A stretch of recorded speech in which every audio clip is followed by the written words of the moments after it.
are live. Wednesday Night with Those Guys and Wednesday Night with Those Guys is sponsored by Those Guys.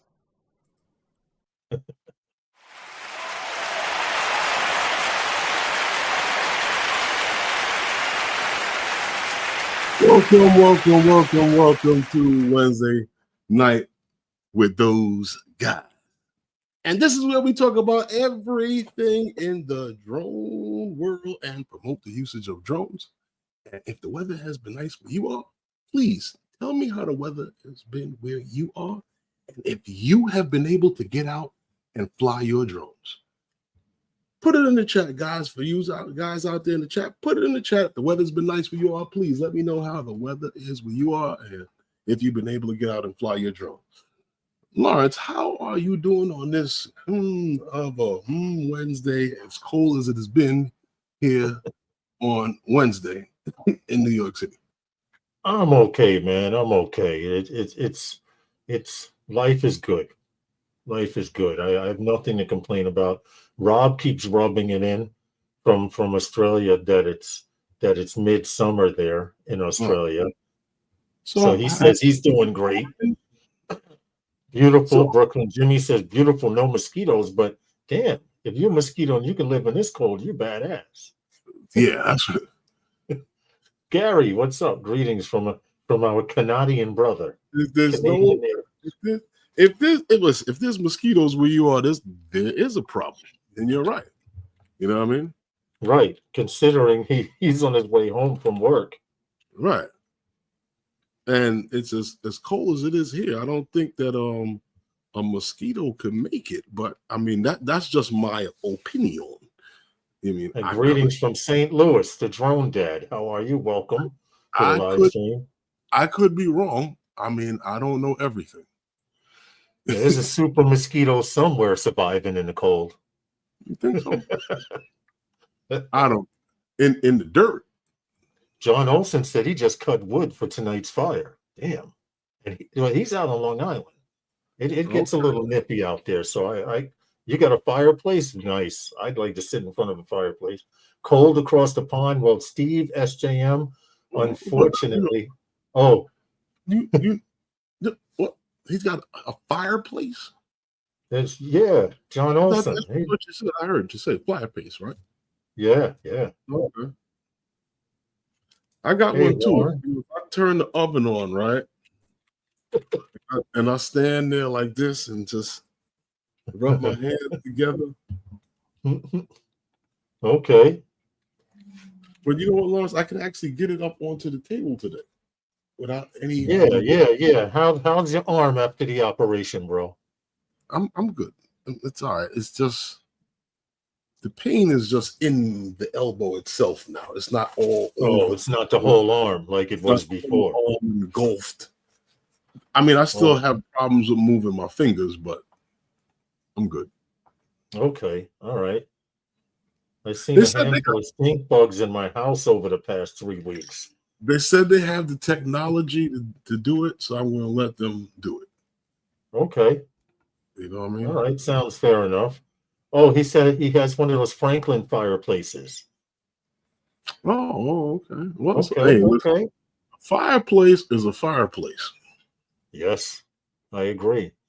Anyway, welcome to Wednesday Night with Those Guys. I got to get my energy level up because I'm getting a little blue. Huh? Do some jumping jacks or something. I can get my energy level up. Hey, Dominic. Get your energy up. Well, listen, I coach. Take a lap and come back and get your head straight. That's what it is. No, I know what it is. You know, I focus. Yeah, just step outside on the terrace. I can focus in that cold. But welcome, everybody. We know that a lot of you guys have been watching drone shows about what's been going on. But what's been going on? How much detail have you gotten from those drone shows and those other live streams and What's been going on? Well, with everything happening between the fires and everything else, we're going to touch on all of that later on. We got to stick to schedule. Schedule, not schedule, schedule. I wasn't going to talk about not a near fire, but I mean, I know nothing about fighting fires. Okay. I know how to fly a drone, where and when I should fly it, and where I shouldn't fly it, but I don't know anything about fighting fire. Same here. What's going on? But Lawrence, we are waiting for Ryan to come in. You know, he's gonna come and hang out with us tonight and kind of co-host the show with us. Okay, that's cool. That's cool. So he said he would be here.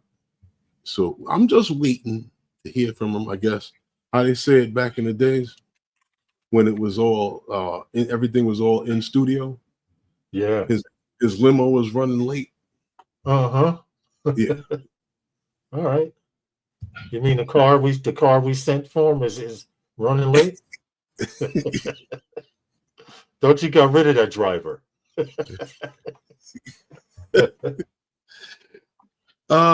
Shoot, you stupid. I'm just saying. No, but you know what we can do though, because we do have 23 people supposedly in the chat, or I guess right here in the chat right now, right? You know, supposedly, but I don't believe that many are in the chat. There are that many watching. Watching. We have more lurkers on our stream than. I get what you're saying, but I'm just saying we do have a few people here, because it says there's 22 watching, right? Yeah, yeah, definitely. That's like 20. So let's say it's me and you, and then there's 20 other people watching. So correct. Let's see who is in the house with us tonight. Lawrence? Okay, we'll give a quick shout out. We'll give a quick roll call to the drone guy, 42 Adventures. That's Angel here. Shout out to him. We have the infamous Warren. You have to. Akurasho, shout out to Akurasho. What's up, Akurasho? Russell Glerum, how are you? We are lurkers. What's going on? We appreciate you for coming in. And there's something I can't pronounce. I'm going to try. Malachite of Methuselah. Welcome to the stream. I've never seen you here before, but welcome. We have also RJ Ariels in the chat as well. All riding the bus home from work right now. Shout out to Brooklyn Jimmy, and he's dealing with MTA, poor guy. Gary Grant Ariels, what's going on, man? How are you? Hope all is well. Shout out to Gary and his wife. Morning time in Australia. Feet on the ground, flying. Good morning to Rob and Sue over in Australia, experiencing summertime. SJM Drones and Media, how are you? Hope all is well. Steve from SJM Drones. Northside Hawk also lives in Australia. Dominic, shout out to Dominic there. John Olson with his Franklin fireplace out on Long Island. John Olson, I hope you're nice and warm. Don't overdo it chopping up that wood. We have who else we have here? We have Draymond Recovery Drone. Very good drone show. You should check that out. The Drone Dad, how are you? Hope all is well to you. And with that, Frank Rizzo, who's listening. Huh? Robert Frank Rizzo is here also, and I believe 1 to 2 more people. Steve Jennis, Vermont Views. Shout out to him, and I believe that's it for the roll call. Okay. We're done blowing everybody up. All right. Oh, CT Pirate just came in. Hi, all lurking and Waypoint New England. Give them both. Rob Stanton from upstate New York. Rob, hope all is well. Jerry Bauer. Okay, we got another one, and I did miss it. One more person as well, star performer. Let's give a shout out to him. Bill Grace, how are you? Another one is joining us again. I believe that's it. All right. One more explosion for Bill Grace. Then we can end it there. Hold it, hold it. Another person just kicking it. Good evening to you. We have a few people coming, a few more people coming in. Just kicking it. Welcome to the stream. Welcome to Wednesday night with, I almost said Sunday night. Welcome to Wednesday night with those guys. Yeah, we got a couple of things happen. We have a few things. Yeah, definitely. We're going to talk about tonight, but we're going to talk about them in detail. Whereas you can count on one hand the actual live streams that go into detail about certain things. A little bit, just a little bit, not too much, just a little bit. But welcome everybody. Thanks for coming through. We got click that like button. We got Ryan in the green room. Okay. He's gonna come and hang out with us tonight. We got a couple little things we want to talk about, and a couple of things we want to just nip at a little bit because we spoke on them a little bit last week. So and I'm quite sure that a few of you guys understand that. But let's bring Ryan to the front. Yeah.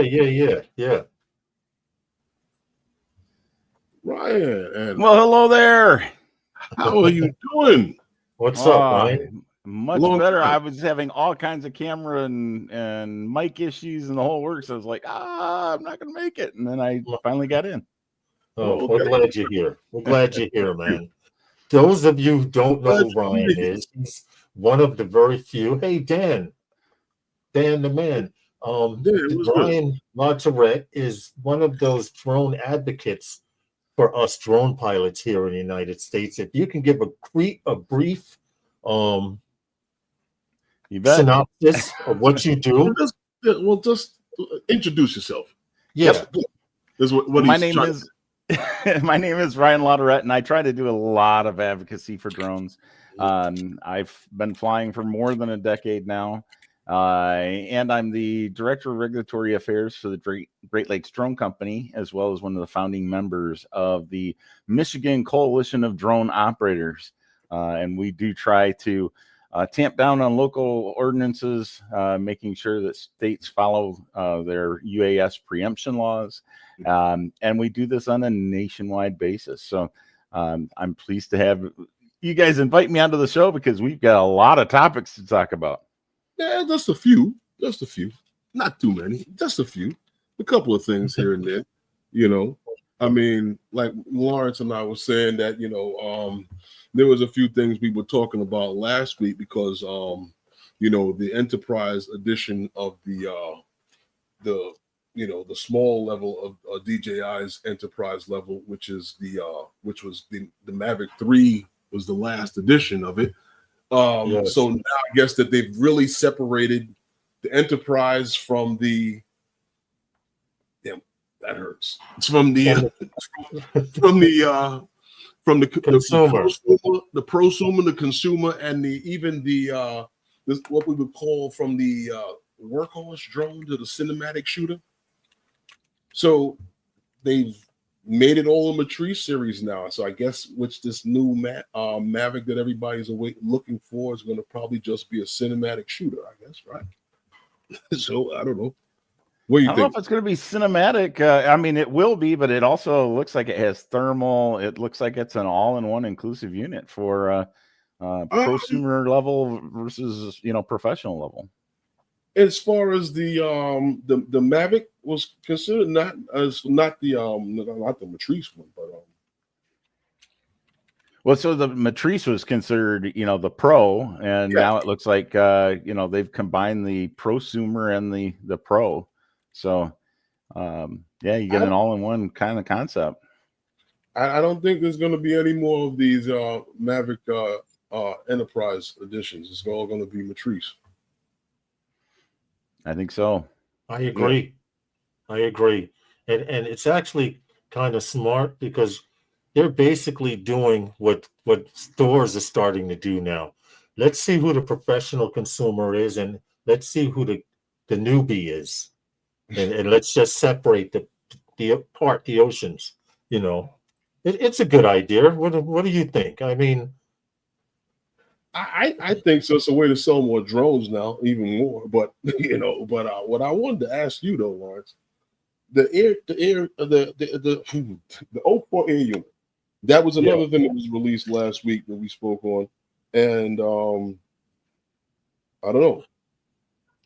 What do you think? Okay, the O4 air unit, from what I understand, is DJI's next, how would you say, venture into the world of FPV. The only thing DJI is missing right now is a flight controller. But with this O4 unit that they have out, they do have two versions. They have the O4 unit, O4 Air unit, and then the O4 Air unit Pro. Mm-hmm. What I'm seeing on the internet and what I'm starting to see a lot of is people are complaining about the screw mounts for the O4 unit. And what I mean by that is there's in the world of FPV, they kind of standardize everything. They put either one or two holes in one spot. DJI has gone against that, and where everyone has two screws together like this, DJI put their screws on the end of the unit. I'm going to see if I can pull up this picture real quick and open it in another tab and show you guys. Right, to show you guys this picture. Give me a second to share, and I'll go into detail what I'm talking about, because this is not good. Because they're setting another standard, another proprietary standard. If you look at this picture here, these two screws are right here. You see the camera? This is the camera unit itself. There's one screw here. There's one screw here, and they're both on the end. To present date, there are no FPV frames that have screws in that area. Most screws are in the center of the camera, one or two, or just one. So, and here's something you don't understand what I'm saying. Okay. Okay. I think because DJI is proprietary, and this is me personally, I honestly believe they may be working on an FPV frame that can handle all. They would have to, because that means everyone would have to change their frame design to accommodate DJI. And right now, guys have the light unit. They're complaining about the screw mounts. Hey, Scott, Jackrabbit. There's a few complaints. The camera system, impeccable. Now they have a camera system. The light system goes into tiny whoops and cinematic drones, and then you have the Pro unit, which can go in 5-inch drones and bigger. 4K 120 on the larger one, 4K 60 on the light unit. I hear you. So it's a good buy then. If you want to change up all your stuff all over again, I mean, I just converted a year and a half ago. Didn't everybody do that just now when they bought the O3 unit? Yes. When they're trying. No, when everybody just got the goggles that works with this, when they bought the what's that? Was it the Avata? The Avata 2. Yeah. Don't those goggles work with it? Yes, the goggles do work with it. If you have the V2 goggles, which were the second set of goggles that came out from DJI, and the original set of goggles that came out, those do not work. But from the Integra up, all of those goggles work. So it's a good buy. It's just kicking it says it's a good buy if you have a 3D printer. This is true because you can always print mounts for it, camera mounts, soft mounts for it anyway. But I just have a problem with their FPV equipment. Just stop mailing. Stop giving us pieces of FPV equipment. Just give us one whole damn bird on carbon fiber. No problem. But don't forget to update your Fly app, guys, especially if you have the those controllers that are the work with the this new flip that's coming out here and stuff like that. Yeah. That dropped yesterday. Don't because and even if you don't, you still have to keep your DJI apps up to date. So yes, you do. And I wanted to speak. up to date, your DJI apps up to date, go to the download center and keep your apps up to date. Matter of fact, your Fly app you can actually update on your controllers now. That's true, but I wanted to point out something. It's more than one update, and this is what nobody's realizing. The update is so the DJI Fly app can handle these new drones, the flip and all this stuff coming out. It also allows you to use, this update is also for the RCN3, the RCN2, and the RC2. But what they don't tell you, and you have to find this out, I know a lot of people that have not updated their FlySafe database, because every time you do it, it either restricts you to small local parks and things like that. But now you can update the FlySafe database because of this non-geofencing thing. If you do not update your FlySafe database now, you will not have you will still be affected by geofences. Hey, John Coopy. They needed to make three. You see, I agree with them. They needed to make 3 different versions of a small form factor goggles, since they couldn't figure out how to make them fit Western faces correctly. So did you update your what do you call it? My goggles? No, your FlySafe database. Of course I did. I'm a Part 107 pilot. Ryan, what do you think they're doing with this? I haven't had time, so I have not. Okay, well, look, I do know a lot of people that have not. Otherwise, you trying to scare people and jump the gun on the whole conversation about the whole. Well, all I can say is I do personally know a lot of people who did not update their FlySafe database, and when they did it, when they first got their drone, they could only fly in very few spots. And once they downgraded it back to the original, they actually had to factory reset their drone to original factory firmware. Once they did that, they were able to fly. Why? I listen. All I know is the FlySafe database was causing a lot of people to not to be able to fly in local parks where they used to, and things like that. So what you're saying is, when we get to that point, because I don't understand how that. Okay. Works. But all right. Yesterday, good old DJI released the drone with the folding tennis rackets underneath it, but the flip. Yeah. Right. So we all saw it, right? The flip. Yeah. So they said their thing was what? Keep talking. Open to new possibilities. The flip. Hey, listen. It's supposedly the all-in-one vlogging drone. I don't know. What do you think? Vlog drone? What do you think? All-in-one vlog drone? This is what do you think? I think it's, from what I'm looking at, it's got the characteristics of the Neo, but it's a camera from like what the Mini 4 Pro or something like that. Well, to be honest, I've seen the drone already. I was checking out the young hot chicks in the beginning of the video, but that's just and calling these guys crazy for climbing mountains and stuff like that. But I guess I'm crazy for riding the New York City subway system.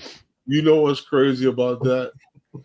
That building, I was told we can't. I worked over there. We can't fly over there. Right there. And yes, this one here. No, back. There we go. Right this there. One. Yeah. Right there. Across the street. The building that it's actually passing. Yeah. And wow, who knew? Well, but according to DJI, we are now responsible for any place that we fly. And I think, and you mentioned this, Ryan, I don't know if you were on the live stream, but Herman mentioned this. I'll slow you down for a second. You got the show lined up? Yeah, I don't have it up, but I have everything lined up. Yeah. No. You're skipping way ahead. Yeah. Oh, I'm sorry. My bad. My bad. Like, Go ahead. Go ahead. We'll get into that later on, guys. You're on point, but I'm like, I just want to know what your thoughts was on the flip, because that was what we were talking about, Me personally, as mean, far as it being a vlogger, DJI and other drone companies have been trying to make a vlogging drone to bring the new and younger people into this. And from the spark, they've been failing. well, You remember the spark? Go ahead. Well, I would hold off on that. I mean, the flip is of a size that you can, quickly carry, throw it in a bag, take it, wherever you're traveling, and get it up in the air. It's going to be that FPV type of philosophy. We are talking smaller and smaller, so you're still under the registration weight. They are, they're getting smaller, which means less money. So now you're reaching that, younger crowd that doesn't have the dollars to spend. I think that does hit pretty well there. I think so. My challenge, right? If I look at the flip and I've seen the operations of it and some of the challenges, if you were to go nose down, which sometimes happens, the gimbal is exposed. So you're going to break that gimbal. Well, I for me, I don't know. My biggest drawback with it is the fact that it does not have remote ID, and I think that in today's world, with what all is going on, I think that all of these drones need to have remote ID, because once again we start talking about recruiting into the younger world, I shouldn't say younger world, but the younger community of people to the drone community, and every day we see something and something else and something else and something else. So I mean somebody is doing it. I'm not saying it is them, but somebody's doing it. It's somebody that's not informed properly, or somebody who doesn't care. But it's always something. But that's neither here nor there. But yes, I agree with it, bringing into a younger community. I like it for a few reasons, is because where drones are going as far as consumer drones, being that sub 250, you have something that is sub 250 that is ducked. The motors are ducked, so it's safer. The problem with it is that it doesn't have remote ID.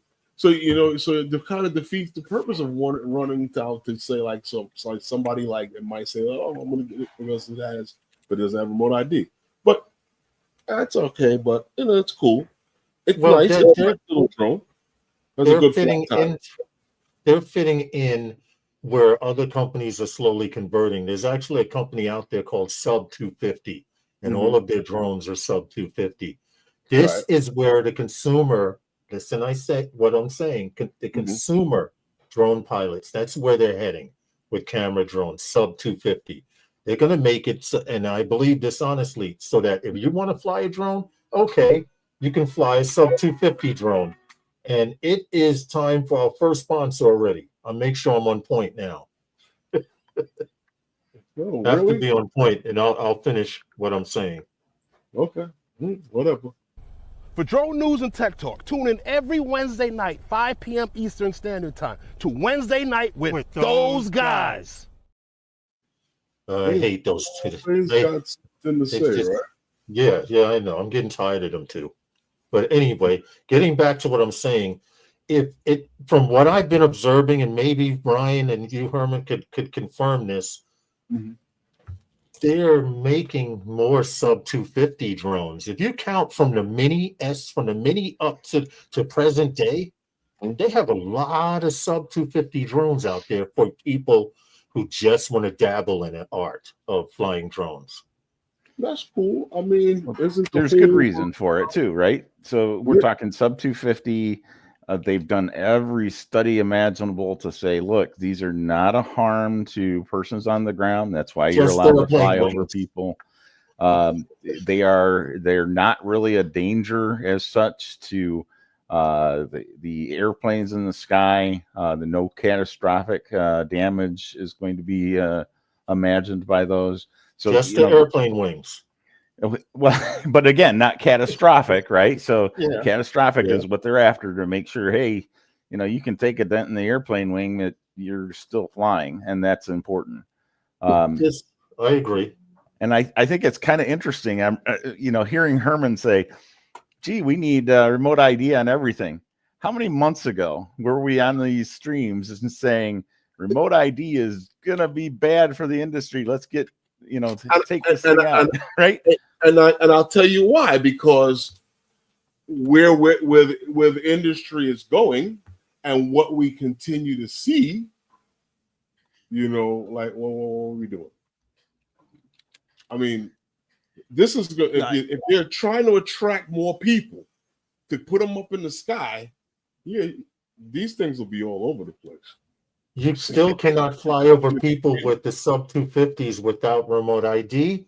I don't believe that's true. I don't believe that's true. Bill Grace had put, you still cannot fly. You can, the reason for sub 250 and these drones with these ducks around them is so you can fly indoors and around people. As far as flying over people, Lawrence, expand that out, right? So we're talking about a sub 250 drone, and I think what I'm hearing is you can't fly that over people unless it has remote ID, because now you're talking about Part 107, right?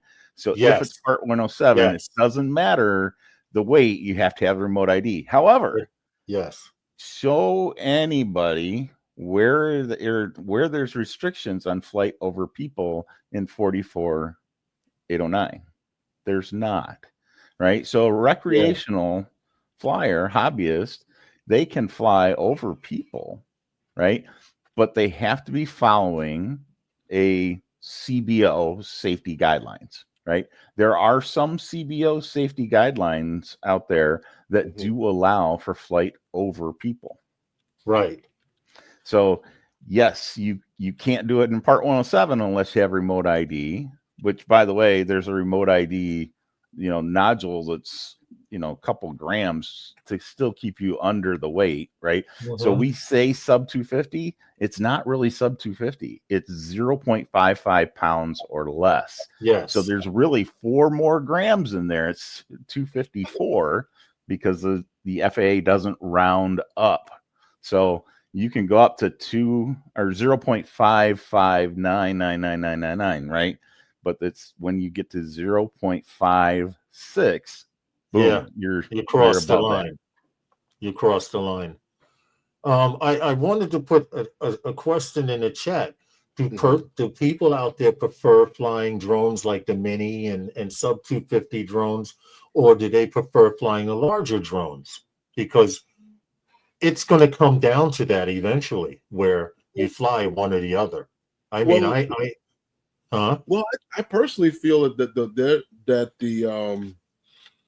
they're gonna have to make these smaller drones a lot better. Eventually, they'll get better, because the testament of a DJI drone is not what the Mini can do. It's what they've seen the Mavic and the Phantom do in past. True. Really quick, Steve. And then what the powerhouses of what DJI has, and they'll buy that little drone and believe that it can do. Interesting. And see, Steve says in the UK I can fly over people, just not crowds of people, with the sub 250. Yeah. How many people? No. Good question, because technically, how many people? More than 2 people, it's considered a crowd. FYI. I just want to let you know. Some places, if it's more than 3 people, it's considered a crowd. And in some places like New York, if you got ski hats, it's gang related. So I mean, how many people. you got hanging out? I don't know. I tend to.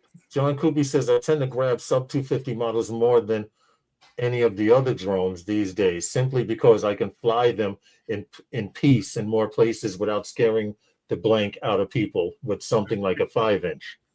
You're absolutely right. Yeah. Yes. In fact, Herman, our first, you may not notice, Ryan, but our first job for those guys, Ariel, Herman and I were supposed to do a guy was being interviewed by New York One here in New York. And I could not make it because I had to go to another job. So Herman went to that one. And the cameraman, what did he tell you?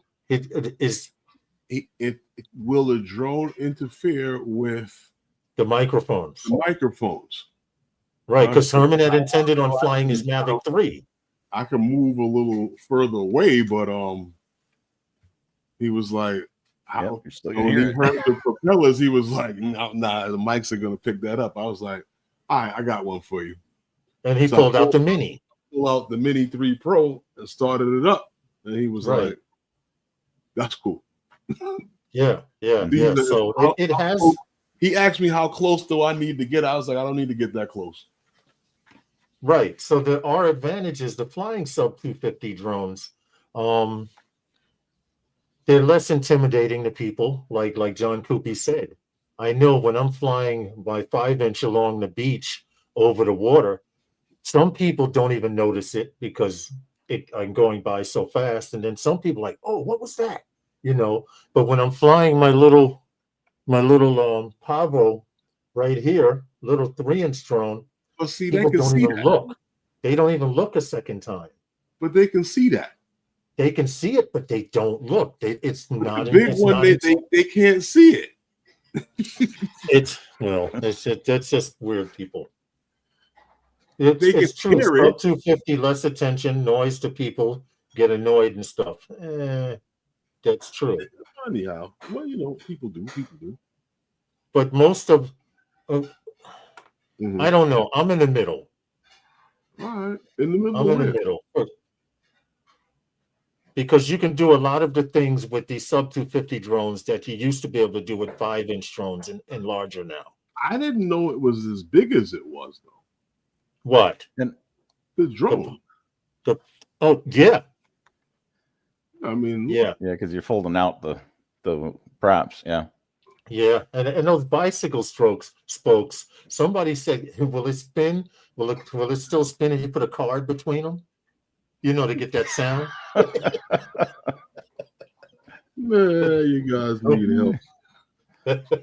I don't know. But it's true, Scott. Listen to what Scott said. Just avoid people. It's hard to do in New York. It's hard to do in New York. There's no place you can go in New York where you don't see somebody somewhere, no matter what time of the day.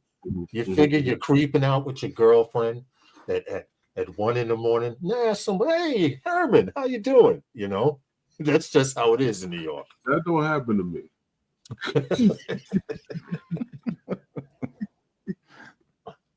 But getting on with other stuff. The flip, I think the flip will do better because it's a little bigger. I saw videos. I do not own one. I do not know anyone who owns one. But to me, it's a mini with prop guards already. Yeah. They're making them so that you can't take the prop guards off unless it's for repairs. So and that's what people are doing because they've already taken the prop guards off of other types of drones, which kind of defeats the purpose, but that's neither here nor there.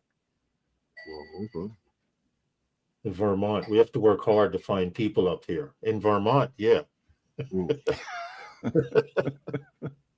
Really? Wildlife. How bad is it? All right, where are we going next? You know what? I wanted to ask you about, Lawrence. I seen this thing here. It was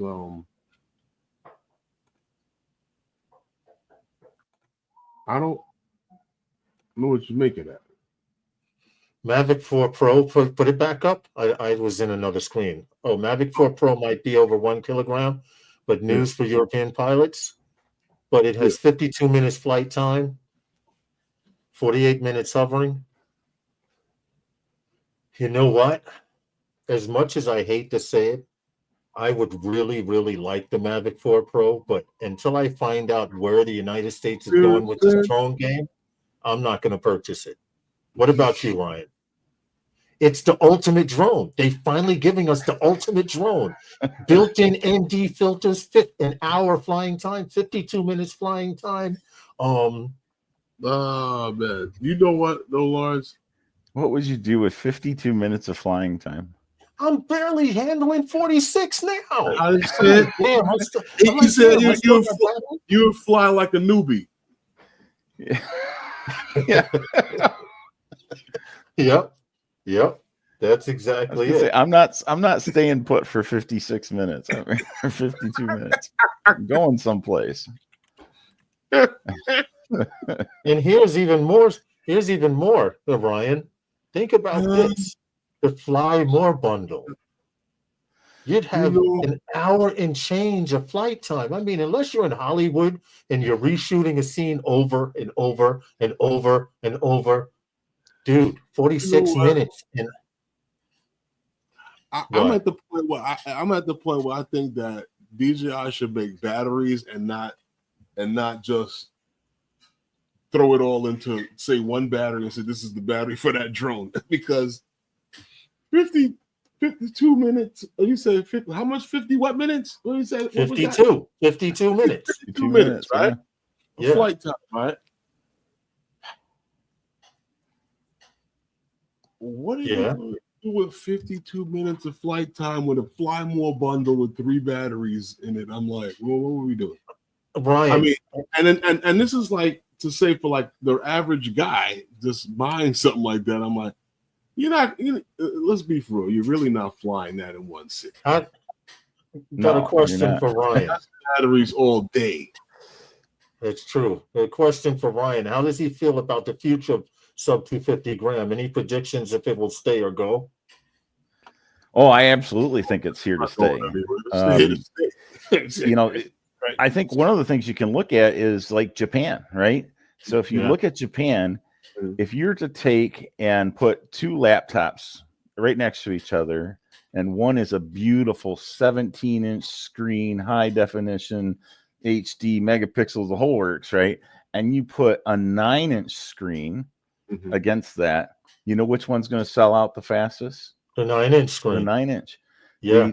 The Japanese, they really go for the smaller. And, considering that's the way that we're going to see with drones as well, is that manufacturers are going smaller. One, because there's less risk with them, so more people are apt to go smaller than they are to go larger. And you can get that at the same cost, right? So you buy that 9-inch versus the 19, and it's the same cost. Well, the manufacturer's making more money, right? It's a larger margin. Well, you know what, Ryan, that whole concept in Japan, when I was in college, that concept, I used to talk to this kid that was from Japan. He's like, the whole concept of that is because square footage is expensive in Japan. Yep. So everything is, you try to get everything as small as you can get it to get the least amount, to take up the least amount of space. Yeah. Well, and you're getting that right now too, right? So New York City, right? It costs. LA, it costs for square foot. I'm here in Michigan. It's not so much cost, right? Exactly. And you have a very valid point, because in Japan, space is so limited. You don't want a 10-inch FPV drone hanging on the wall in your house. 10-inch drone is big. Okay, a 5-inch drone. It's like, it's the whole concept. This is the whole concept. I can't even get it to show on here because of this stupid background. But a 5-inch drone seems large now in comparison to these smaller drones, where at once the 5-inch drone was a standard. But Eldon says the problem with the batteries are the false advertisement time, flight time of 52 minutes of battery. It's maybe 35 minutes, which is still a lot of time. If you're flying in 20-mile-per-hour winds, yeah. But on those days that there's no wind, that 46-minute battery in my Mavic 3, I can tell you I'm probably getting about 43, 44 minutes flight time. Mm-hmm. And where I came from, Ryan, you guys might have come from this time era too. Herman did. He didn't own one, but I owned a 3DR Solo. And the flight time was promised 15 minutes. And out of that 15 minutes, you got a solid 12 minutes. I learned in 12 minutes to shoot an entire video. So now I started with a Phantom 1. You were lucky if you got 5 minutes. And that was awesome. 5 to 7 minutes. Woohoo. Wow. I had the Phantom 3. Drone Above Ireland says plenty of minis being used over concerts here in Ireland with no reprimand. It's coming because of these stupid people. We're going to get into that later on, Drone Above Ireland, because we have a few topics. There's just some things. People are wondering why what's happening in the drone world is happening. It's because of what we're going to talk about later on during this stream. Mm-hmm. Why? We'll go into it. I'm trying to stay on script without going squirrel. Well, we're all aware of the wildfires in California, right? I'm quite sure of that. Mm-hmm. And from what I'm understanding in a few articles I've read out there, and there was supposedly and it's been and it seemed to have a whole uproar on not only on YouTube, but it got all on Facebook with a few other topics, a few other things with the topic of the wildfires. But supposedly a drone was reported that it had collided with this what do they call these things? The super scooper. They're a plane for fighting for fighting fires. And Ryan, you had one that brought one of the articles to my attention. I saw another one, but there was a lot of talk back and forth about whether a drone really hit it or whether a drone didn't hit it, because a drone was reported to hit it, but nobody had saw the drone that hit it. And apparently now the FBI has made the remains of the drone available for people to see. So I don't know. We had this picture here. This is supposedly what's this look like? Mavic 3, you think, Lawrence? Mini 3 Pro. Mini 3 Pro, right? Mini 3 right, Pro. Yes. Yeah, Mini 3 Pro with the 249 batteries there. Correct. Yeah, Now, see, so when what happened? Go ahead, finish. Say what you were going to say. We have to keep in mind, this guy wasn't flying this drone and put it in the plane's path or whatever. Nobody knew anything until they landed the plane. So keep that in mind. This plane could have hit that drone anywhere, or that drone could have hit that plane anywhere between picking up water, dropping off, or drop. We don't know when it happened. So just keep that in mind. I understand what you're saying, but I do believe the dummy was flying to try and catch the fires. I do believe that. We have a video.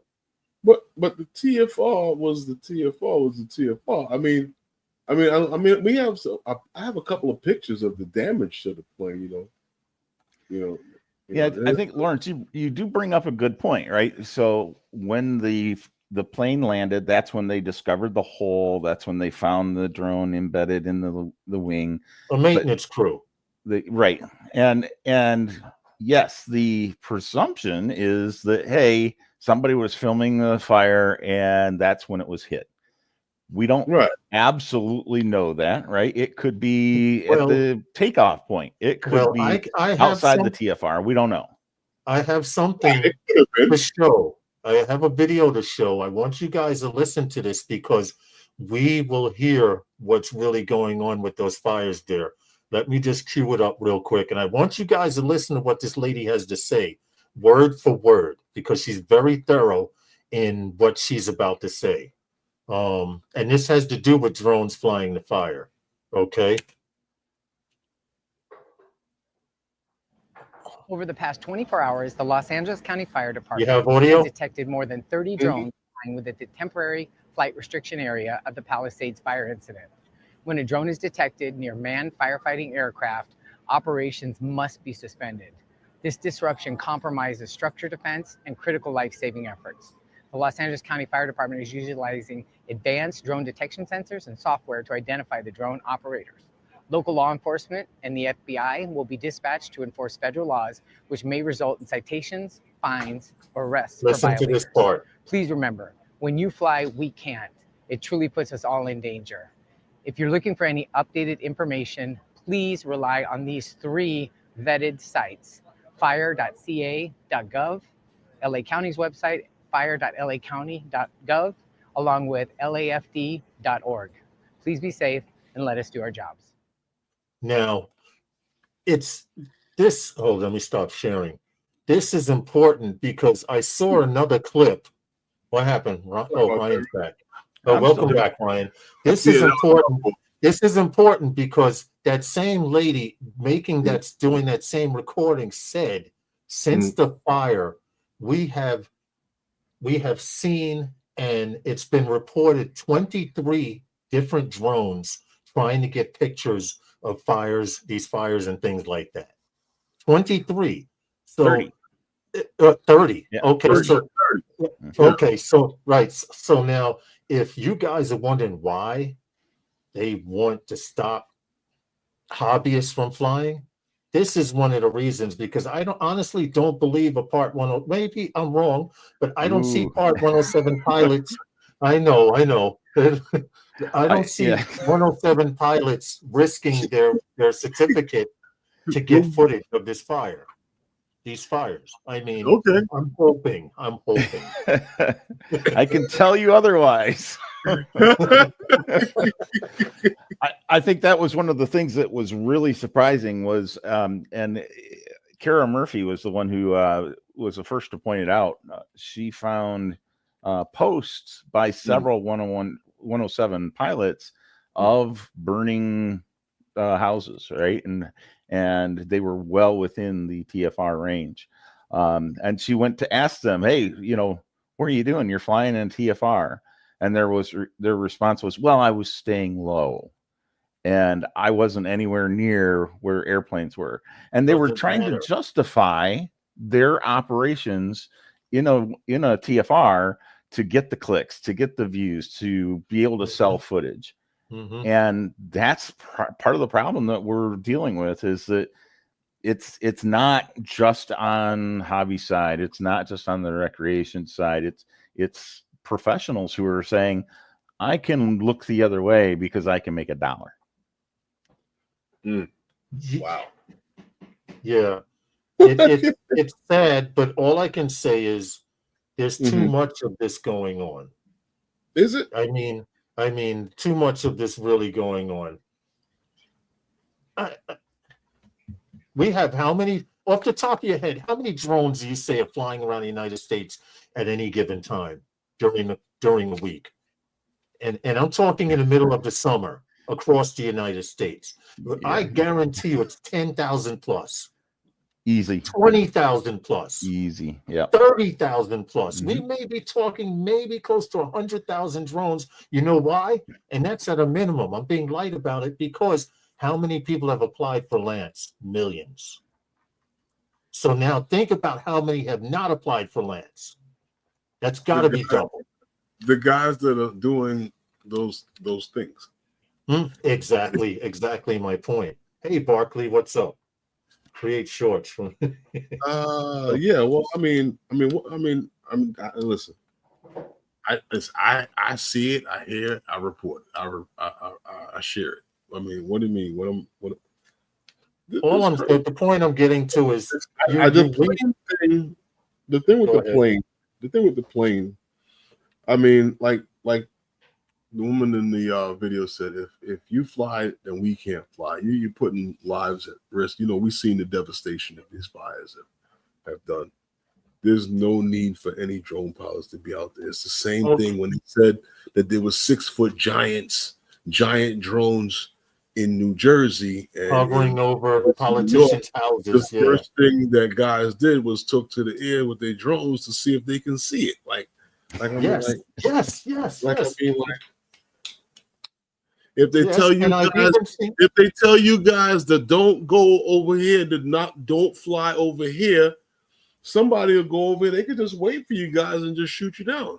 You know what I mean? And when I say shoot you down, I mean you with the controller in your hand, because I don't understand it. Every year they put up a no-fly zone that's 30 miles. It started like what, 10 miles? It started at 5 miles. That was 30. That was 30 miles now for the Super Bowl. From the Super Bowl. You can't even be in the damn city with guys now because guys don't know how to act. Well, let's also look at this, right? So we have the TFRs in place. Yeah, you should not be flying there. Let's come down hard on the people who do fly there. You know, we can find them, we can take them out, arrest them, etc. But at the same token, there's been an overreaction, I think, to that they're using public relations to basically say, hey, look, the drones are bad. We're going to stop all operations until, and they're giving drones a bad name, right? And when they're saying that, at the same time, we have the Assure reports. We've seen drone mid-air collisions with aircraft before. This Super Scooper is a really good example, right? A 259 drone hits the wing. Nobody dies. There's some damage there. The plane was still very much able to fly. They didn't know the difference, but they're going to stop all operations because they've spotted a drone in the sky. Well, you stop all operations when you spot a dove in the sky, a robin in the sky, right? We've got to come back through and be accepting of some risk, and knowing that the risk is incredibly small, and knowing that the risk has no catastrophic damage. At some point, we've got to get that across to everybody and say, hey, we can't stop operations. We got lives to save. We got to keep going forward. But I want to point something out, and I know they're not going to do this with this drone collision thing with the plane, and then I guess we can go into the next story or whatever. But here's something that you guys are not thinking about. What? If you do something illegal with a drone, your drone has flight logs. Your drone has flight logs. No one has said we're going to go to DJI or we're going to get the flight logs of this drone with the serial number. Well, hang on with that, right? You absolutely have to know that the FAA is working with DJI. They have the drone. Yes. That means they have the serial number. This exact scenario actually happened in New York City back in 2017, right? We had a TFR as around the UN General Assembly. There was an individual who flew out with a Phantom 4. He ended up hitting a Black Hawk helicopter. The rotor got damaged, $350,000 of damage. It still landed just fine. Remember, the rotor got wedged in it. Yeah, exactly. And what happened was they didn't know who the operator was, but they were able to take and look at that drone, get part information off of it, work with DJI, and identified the actual operator of that drone. Right. That's absolutely happening right now, right? We know that. I'm hoping that they do that. I'm hoping that they do that, Ryan. But go ahead, Herman. It kind of proves Lawrence right. From my understanding, I believe it was sold from something what I heard at the Manhattan store. Yeah, that drone that he brought it at the store here in New York in Manhattan. But and also an answer to what Barkley put, he says, give law enforcement jammers. Well, the FAA has already told them that they cannot do that for the simple reason that jammer that's jamming that drone, what other instruments and technology is that jammer affecting while jamming? I mean, you may shoot it into the sky this way, but I'm sure that jamming frequency is directed at a drone, because we have seen jamming guns. We have seen they do have the technology, but I just don't think the FAA is ready to hand over control to the police. It's still illegal to interfere with aircraft flight. Yes, because if it can take down a drone, it can take down something else as well.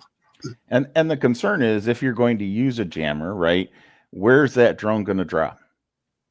You don't know. So it could be dropping on somebody. You've inevitably killed somebody, right, because you've jammed that drone. So there is good reason that it's not being allowed at this point. I get what Barkley's saying. He says drones have a specific radio frequency. Correct. 2.4 and 5.8. This is true. But what other devices run on 2.4 and 5.8? If you think about it off the top of your head, there are a few things. The 5.8 car remote, RC cars, a lot of things. Right, but the 5.8 frequency is closer to 911 frequencies than anything else. If you look at the spectrum of the 5 gigahertz, there's, I forget where I have the list, but there's a list of 5.8 frequencies. And in racing and FPV, one of those frequencies is very close to EMS frequency here in New York City. So if you jam that drone with 5.8, you could be stopping someone's communication over radio. It may be of great importance. I don't know. Yeah, 900 megahertz. Or crunching on it, but not really. There's a lot to consider. There's a lot to consider, because then someone would say, if the police can shoot them down with that device, why can't I shoot them down with my lead bullet? That's right. You know, it's just conversation, food for thought, something to think about. Just Kicking It says 900 megahertz. I'm sorry, it's 2.4, 5.8, and 900 megahertz. 900 megahertz is a lot safer, but a lot easier to jam. Just keep that in mind. And I do agree, jammers are. We have another sponsor. We're 3 minutes over, but. Oh Lord, no, not another sponsor. Hold on a second. Click that like button, guys, please. We'll be right back. Drone Idea. For you guys who are Part 107 looking to scale your operations, you just want to get out and fly and do all the work and leave all the office work to someone else. Record keeping, scheduling, booking appointments, all kinds of stuff like that. Even a place to have tools to make you a more knowledgeable pilot. Then Drone Idea is for you. Check it out. There's a link in the description. Drone Idea. Okay. Anyway, we're back. Okay. We could probably talk about this all night on this one particular subject, but unfortunately, we have to move on. You know what I did? The subjects just, seem to intertwine. They evolve and evolve and evolve. But your Ryan is muted. Is he? Or did you mute yourself? I am muted. Sorry. I was saying, before we leave the Super Scooper, let me offer up this, right? And I've seen a lot of discussion online where you have a lot of folks who are like, this is total BS. Somebody is, it's not real. Somebody is doing this to down the drone industry. Hey, look, guys, we've seen this before. We just talked about the New York incident.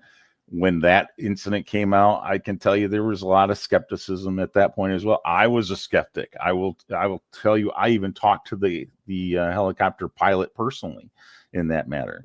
And the concept is, I get it.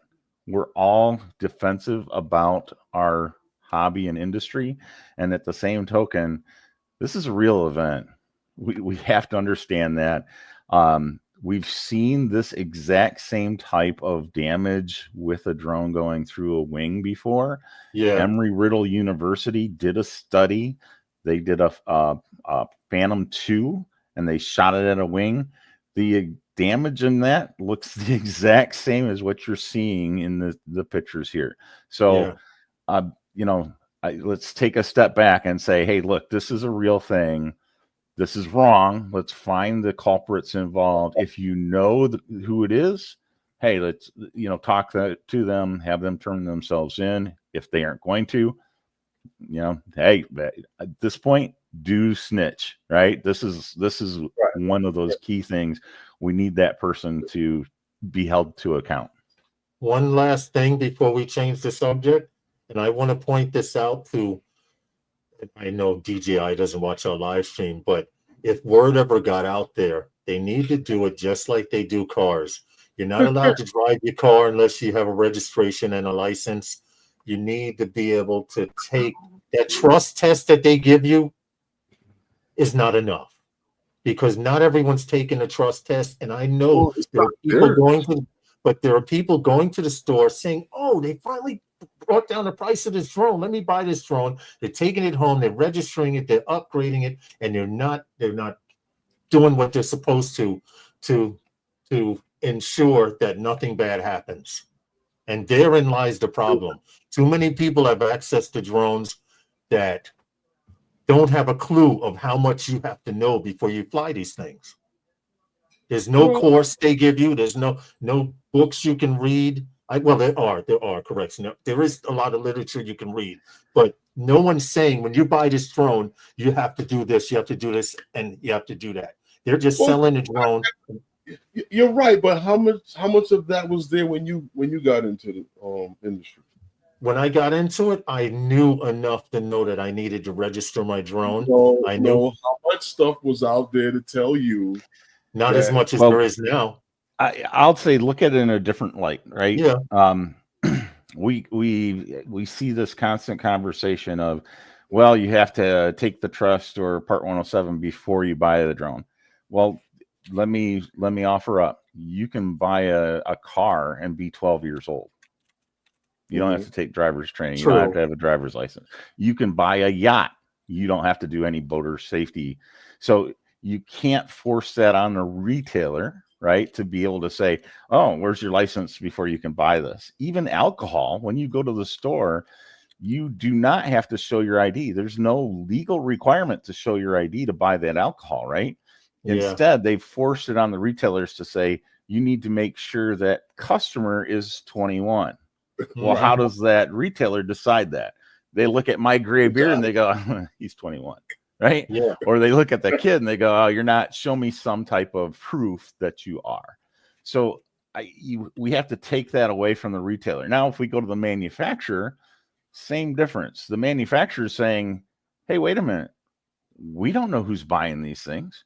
True. I throw it out on Amazon, right? It could be bought by some 70-year-old for a 10-year-old's birthday. So I don't know who that is. I can't enforce that.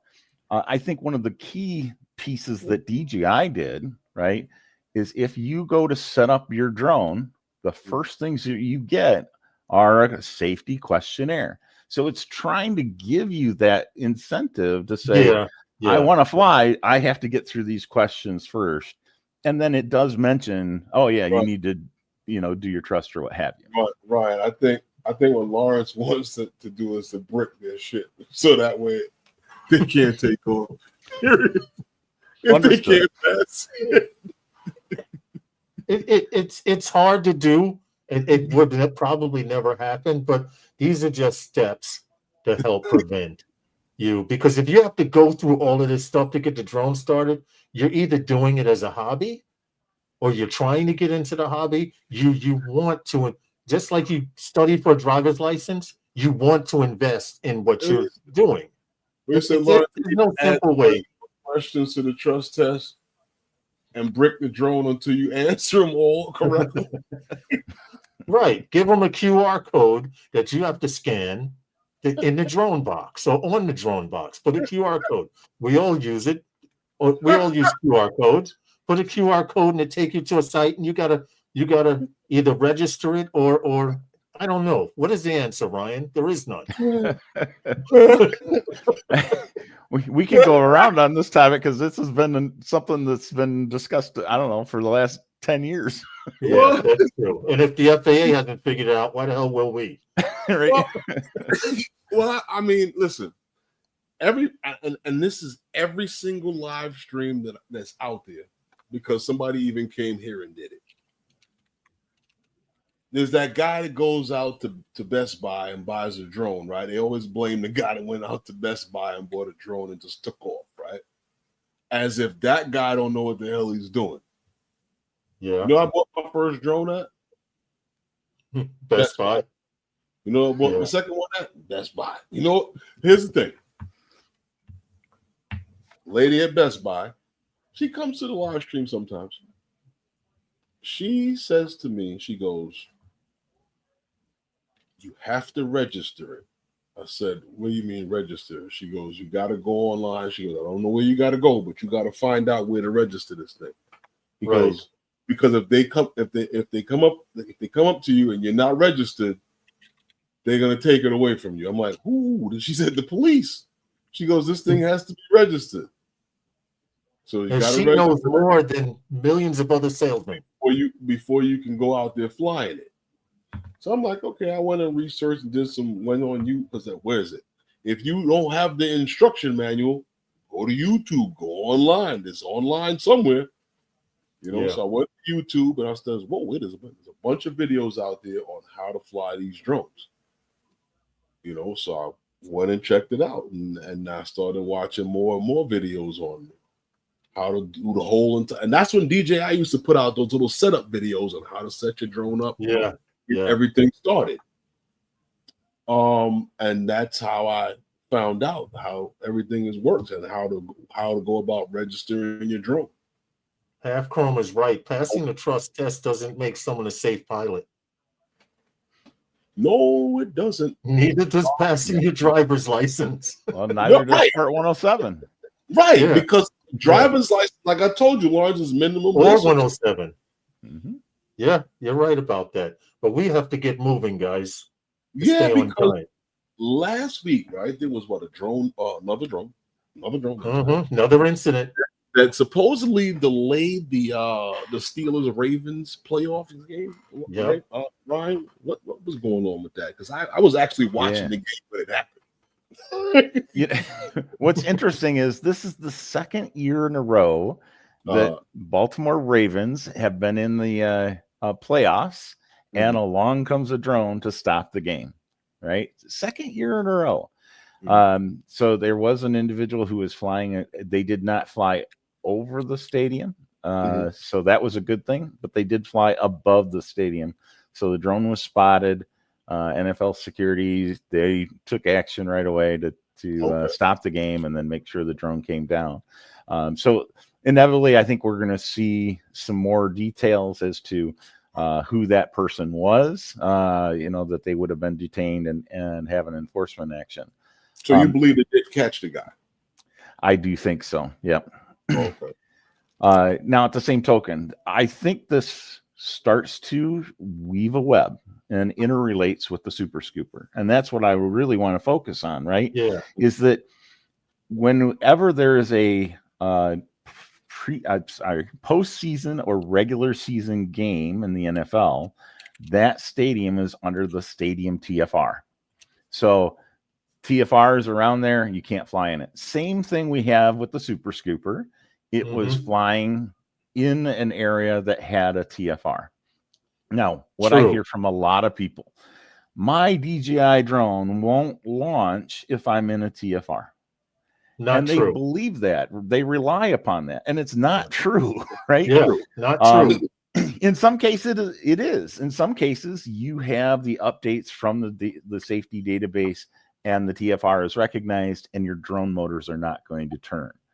But there's that case where if you are not internet connected between the time that the TFR was initiated and the time of your flight, you haven't downloaded that new safety database, you don't even recognize that TFR is in place. Yeah. So it is legitimately possible. And it was last year. The individual thought that was the case. He he launched his DJI drone thinking it's not going to launch if there's a TFR in place. And boom, he was able to do it. And yes, thinking, oh, there it was a must be TFR. okay. It must Right. be okay. But So we have that same situation here. And again, that could be related to the Super Scooper. Same difference where if you aren't paying attention to TFRs, if you're not going out to the FAA's TFR list, you could well be in violation. You don't rely on your drone to geofence you out. Right? Well, I want to give a brief example of what happened to me personally. Herman, you remember, you guys know they put up a bunch of TFRs around New York, tri-state area after that drone incident. Well, I went back out to Far Rockaway, Queens to go fly. And I made sure specifically that I was in between, not inside, but 2 TFRs were surrounding me. And I was able to go a quarter mile this way and a quarter mile that way without even coming close. Now, just to let you know that they are watching, New York City Department of Parks van came up, drove up to the boardwalk, and we didn't see the guy get out, but I was flying FPV. My friend was flying his Mini, which is registered remote ID because he had the heavier battery in it. And what happened was we see a guy in a black flak suit going back to the Parks Department van. And it dawned on me, he was watching us to see where we were flying. So don't think, I'm not saying don't even think about taking off in a TFR. The point I'm making is, even though we were flying legally, we were being watched. Is that okay? Right? So just take that into consideration. Now, will they do it in Missouri or Kentucky? I don't know. I have no idea because I only live in New York. But the fact that we were flying legally, and once he saw we were flying and we were done, he got back in the Parks Department van. And that's what was strange, because New York City Department of Parks employees wear green. And he had a black flak suit on. So just saying, watch it when you fly out there. Make sure you're doing what you're supposed to. Okay. Yeah, and we're seeing that with the Super Scooper, right? So the fire department has come out and said, yep, they identified 30 drones. That's because they are monitoring. There is equipment that they're using, Aeroscope and the likes, that they're actually able to look for any rogue operations and be able to determine those. Now, that's not just rogue operations. They're able to see everything, right? Mm-hmm. But the moment that you become rogue, that gets you on their radar to do something. And we're seeing that more and more, especially at events. So if there's a concert or, drone light show is the ones that I'm used to, right? You go out to the drone light show and everybody and his brother's putting up the drone. There is an officer that's going to be around tracking all of those drones. And you might get a conversation happening a day or two later. Right. Okay. Right. That is true. But on with the next story. Oh, we're moving on. Well, moving right along. If we're moving right along, but this one we kind of mentioned this last week, guys, and we would Lawrence and I would talk a little bit last week about this, that with the Department of Commerce and this advance notice of proposed rulemaking. The Security Information and Communications Technologies and Services Supply Chain, in accordance to unmanned aircraft systems. This was proposed on January 3rd of 2025. Really, they're looking for information, I guess, from the community as far as proposed rulemaking, and some of the things that it digs deep into speaking to is no different than some of the things that we've originally heard from a few years ago. Right. I don't know, Ryan, if you wanted to speak on anything on it, but Yeah. So this new, it's an ANPRM, Advanced Notice of Proposed Rulemaking. Go ahead. I'm going to pull it up, just the website. Yeah, so it's 50 different questions, literally 50 different questions that the Commerce Department is asking for public input. And because it's an advance notice of proposed rulemaking, this is tipping their hat to say, we are intending to create a rule. We are planning for this. We want your input as to how we create this rule. Now, if you go through and read the questions, this is dire, right? So this is very much looking at how do we ban DJI drones? How do we ban Autel drones? How do we ban anything that's created, produced, manufactured in China? And it's to me, it's very disturbing. So we know that this is a request that they want to have public comment. We have until March 4th. So I'm going to say, take your time. Right. So it's only 47. Yeah. I'm going to say, take your time. Don't do this right away. Let's get together our talking points on the 50 questions. Plan on writing quite a bit of paperwork on this one, because it is 50 questions, and really it's wanting to put this stuff down. This is a continued anti-drone effort, and I should say anti-DJI, anti-Autel drone effort, with the idea of focusing everything on American-made drones. I'll tell you what, I am super, super happy to buy and fly American-made drones when they come up to speed. They're just not there, right? Yeah. And that's the concern. If you ban out the competition, you aren't bringing up your domestic product. You're just allowing your domestic product to operate. And that's not the right way to go in a capitalistic society. You're absolutely right. I just, you want to say, Lawrence? I wanted to put the link in the chat, but it's too long.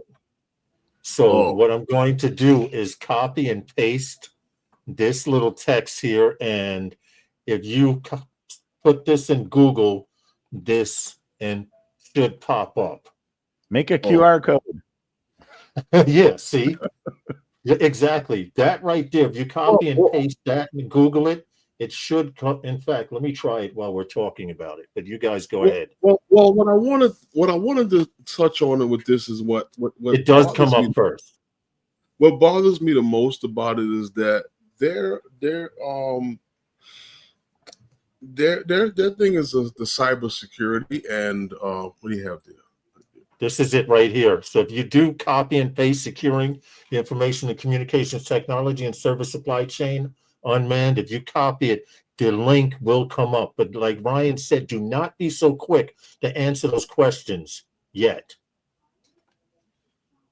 What disturbs me the most when you get into the gritty of it, and I don't want to bite on it too much, was the fact that it gets down to basically, in a nutshell, anything that can send or receive signal or transmit. So send, receive, cell phones, etc. No, because this pertains to unmanned aircraft systems right now. Well, this pertains to this is what these questions are for, and we talk about what they're looking at is the parts that can, like I said, send and receive data anywhere over the airwaves. So, that's what they're interested in, such as your camera and stuff like that. And the guys that build FPV, this pertains to your stuff too. A lot of you guys with these, you guys throw around these names and these parts and these high flight and CADX and stuff like that. Buying these parts, all of them are, are subject to this. So we gotta be careful when you start answering these questions, guys. So we gotta look at this carefully, And the problem the only thing that bothers me with it the most You know, I know you guys will answer the questions like you're supposed to, but what bothers me is that we just went through a month and a half of scaring our grandma and a few other people that drones are flying over the backyard. Yeah. You know what I mean? Yeah. You know, Yeah. the public gets a hold of this, God knows. You know, I think that's the concern, is that, you know, the questions are very much geared towards, hey, we are looking to ban this, and you know, give us your thoughts to help us make this happen, and that's a real concern. Right. Unlike the Drone Advocacy Alliance, where you were actually saying, please stop this before it happens, this is actually, you might as well say it's more of a trick to get people to say, hey, yeah, why don't you do this? You know, so be careful when you answer these questionnaires and things like that that are drone related, and you leave your email, because it counts. They said that our votes didn't count with the Drone Alliance, okay, when we were saying stop, and come to find out they used those same numbers to say this is how many people responded across the United States. You remember, guys, right? So the drone community is not as small as the guys that you fly with. Yes. You know what I mean? Yes. There's a guy in your state that flies search and rescue that you don't know. Yep. And he uses these drones, and he's part of the community. He doesn't come to this live stream, but I'm just saying he's out there. Yeah. So yeah, I mean, I just wanted to let you guys, you know, speak a little bit on that. Okay. Well, where are we going from here? Apparently, there were 2 drone pilots. It just keeps getting worse, bro. 2 drone, yeah, because you guys don't stop. We don't stop. How is that? I guess they went to the Puffy School of Flying, and we don't. Excuse me a second, guys. Yeah, but 2 drone operators were arrested near the Eaton fires by the Los Angeles Sheriff's Department. I mean, that number has increased to 3 now. So yeah, 3 now. The first 2 were in a one related session. So it sounds like those 2 were together doing something, and now there's been a 3rd arrest of another individual, and all of them are violating the TFRs. Right. And you know, it goes back to that idea of, you know, they may have relied upon their drone to keep them out of a TFR, and you can't do that. The other is, and Herman, I did send you a picture, right? We are seeing Part 107 operators out there, and you know, trying to get the likes, trying to get the clicks. You know, there is this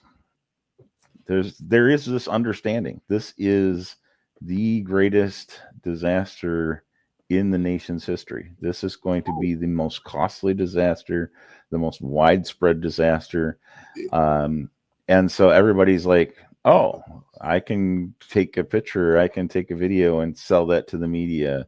I can put that on my Instagram. I can put that on my TikTok.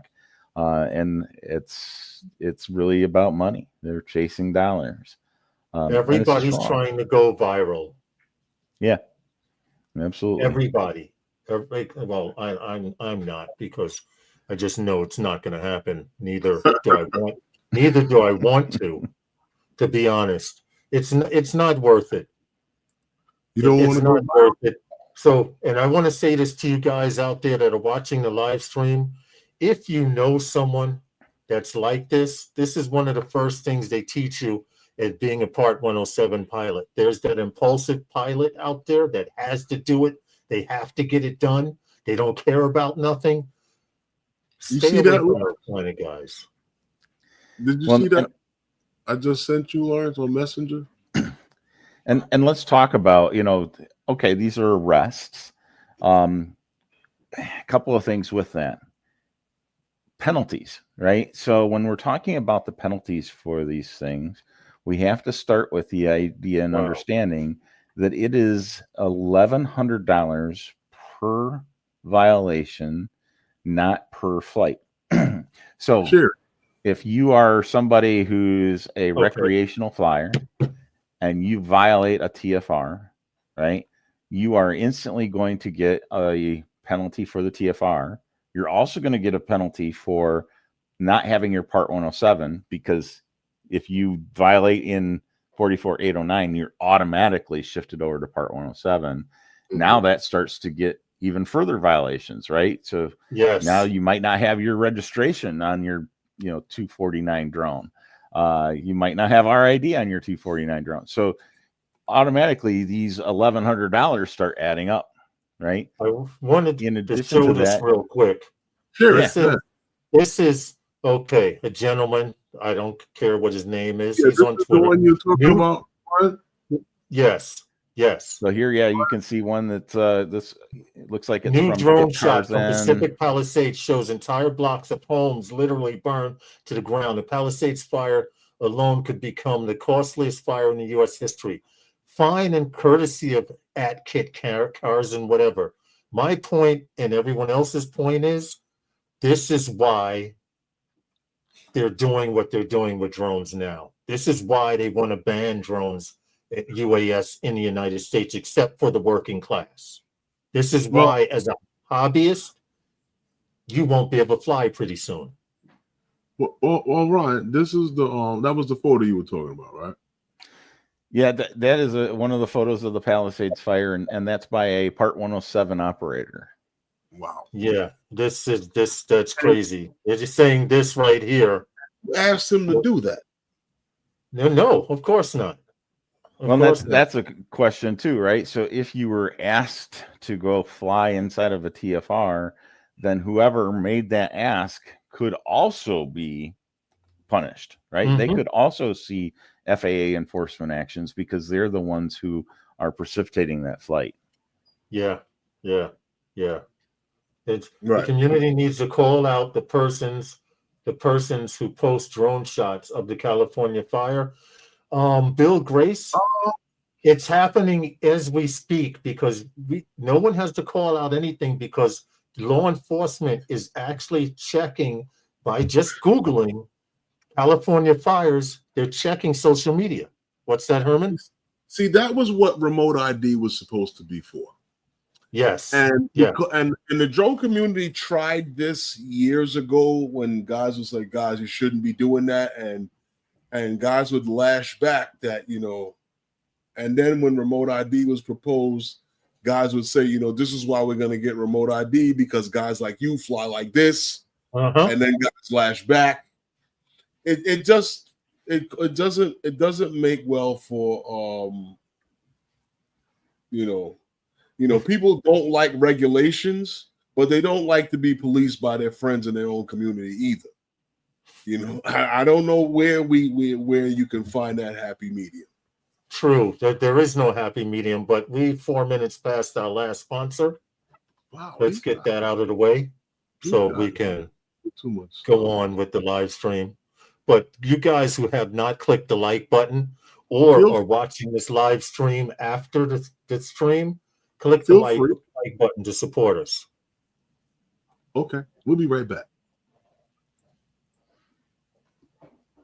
For 10% off on all Nanook products, please use Phantom Flight 10.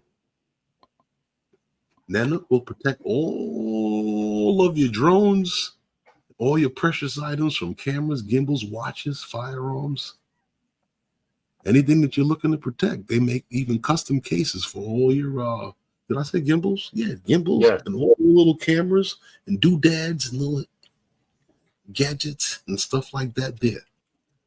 Check it out. For 10% off on all Nanook products, use Phantom Flight 10. Okay. Thank you very much. We're good. Now, we're good, right? So now there's no more sponsors, right, for the rest of the night? No more sponsors for the rest of the night. Now, this next story that we're going into Ooh, I've been really? waiting for all night. Well, what I did want to mention real quick, because I'm always on Twitter, right? Uh-huh. And you know who Brandon Shulman is, right? Yeah. I saw this on Twitter. It was funny because he was answering the guy back because this guy was saying that how the FAA is going to be really in it after they hand out all of these issues, so issuing people all these fines, right? And he and his comeback was funny. It is. So they're gonna be looking for drone lawyers. They're gonna be coming back, huh? Well, then let me help with that. Brendan's right. So, if you look at the enforcement actions that have taken place so far, right? Most of the enforcement actions are, $5,000, $10,000, $30,000, right? Those are the proposed enforcement actions by the FAA. Now, those are the proposed ones. What have you heard of the actual settlement costs between Part 107, or I wouldn't even say Part 107, any drone operator who did an enforcement action? What have they actually paid the FAA? Most of them have been under $500. Really? And the reason is they got a good attorney. A lawyer. Right? But they paid for an attorney rather than pay the FAA. So I constantly am getting a call from here and there of people who say, hey, I'm in this state, I'm in this area, who's my best option for an attorney? And you can't just have any attorney, right? It's got to be somebody who's familiar with aviation. There's a very big difference between just a general criminal attorney and an aviation attorney. And so you can expect to pay some decent money to try to keep yourself out of trouble with the FAA. Okay. Interesting. Well, that is what a lawyer is for, right? To take someone. Yeah. It's like painkillers, like to take the edge off. Well, listen, let's just hope the fires get put out via Mother Nature and or volunteers. Let's hope no more planes, helicopters, etc. get hit during the rest of this. But like we mentioned earlier, they know of 30 pilots. Now, out of those 30 pilots, how many have they caught is unknown to us. Yeah, but I don't but it's a serious issue. We see the same thing here in New York. There's a fire somewhere, and someone's got a drone shot looking down at the fire department, as they're up on the roof. I mean, I wish it could be easier. I wish it could be easier on us legitimate drone pilots and us drone pilots who care. Yeah, and we should say that, some people think, oh, well, that's just an FAA violation and it's not a big deal. It's actual law. So yes, 49 USC 46-320 is saying if you interfere with wildfire suppression, law enforcement, or an emergency response with your unmanned aircraft, you are guilty. And it's a civil penalty of not more than $20,000, right? Wow. But that is very serious, and it's something to really stay away from. Yeah, I agree. Mm-hmm. There's not a whole lot we can say or do about it, because for every one good person, there's one bad person. I tend to think for every good person there's two bad people, but that's just me personally. Living in New York. Whoa. You said there's one in New York. For every one good person, there's two bad. Wow. Living in New York, those numbers are pretty close. Wow. I'm just saying, but people are either inherently good or inherently evil, and I believe they are inherently good for the most part. Well, yeah, I mean, I used to think like that before I got divorced. You know what? You know what? I used to think that until I actually sat down and watched little children. They start young, don't they? The first thing they do is start reaching for each other's face and gouging at the eye and everything like that. Bro, you have one of those too. It's not that much of a miracle. and I mean, I just think that, you know, listen, I don't. Hey, listen, I like to keep it about drones and but people, truthfully, yeah, people are inherently good. Yeah, I believe that. You know, I believe that. But as far as like how we explore things, real primitive. Oh yeah. Real cavemanish hands on. We're worse than some of the animals that we'll actually watch. Sad but true. Now, a few people had brought up the topic of the next story, Herman. But yeah, I'm getting to that. But what I did want you know, this, I don't know how to say it, but what is it, like have the heavens opened up or what? But DJI is updating their geo system in the US for consumer and enterprise drones. Believe it or not, no more geofence. Can I stop you just for 1 second, Herman? Yeah. Because you predicted this. Herman said this to me, Ryan. I'm trying to think about how far back, maybe a year ago, maybe a little less, but he had actually said, Lawrence, what would happen with all of these sanctions coming on if DJI were to just open up all their drones and turn the geofences off? And look at what's happening now. Well, you remember that conversation? Yeah, I do. And that was a little over a year ago that I told you that.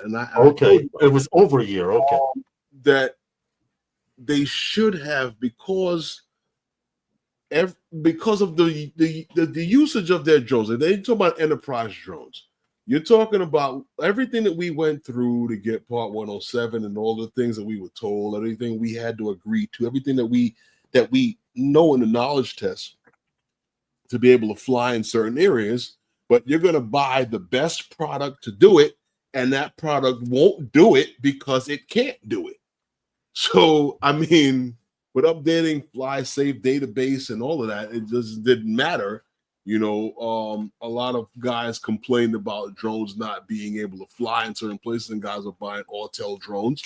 And Autel drone is honestly the second best drone because it's the second best drone.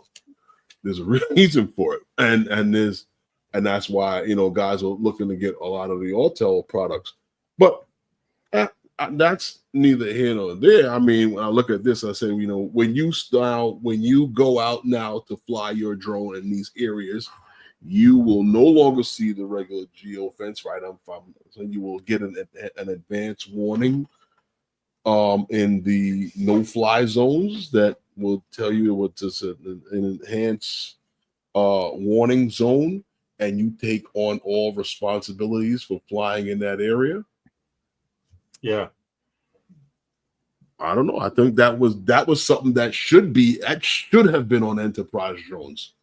You know, regardless of whatever. I agree with the consumer product. I agree, because there were at one time and point, if you had an enterprise drone and you needed to work at the airport, you needed to make a few phone calls to unlock that baby so you could take off at the airport and do your job. And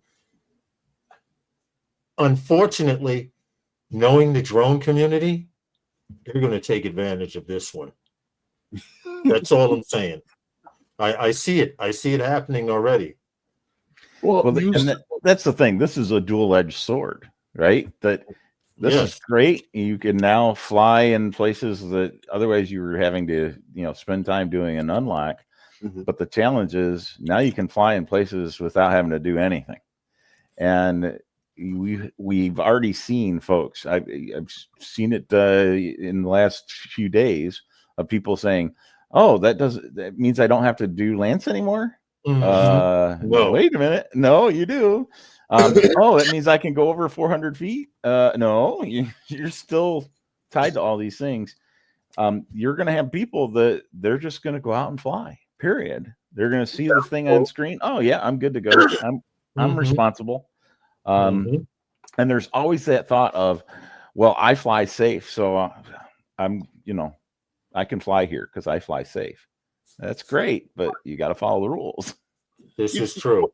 You see, what scares me with that is that, and I was one of the guys that opposed the geofencing for years. And as the time goes on, and I've been doing more and more live streams, and I think more drone community for the same people who are wrecking it for themselves. And I'm not saying it is the guys that are here, but somebody,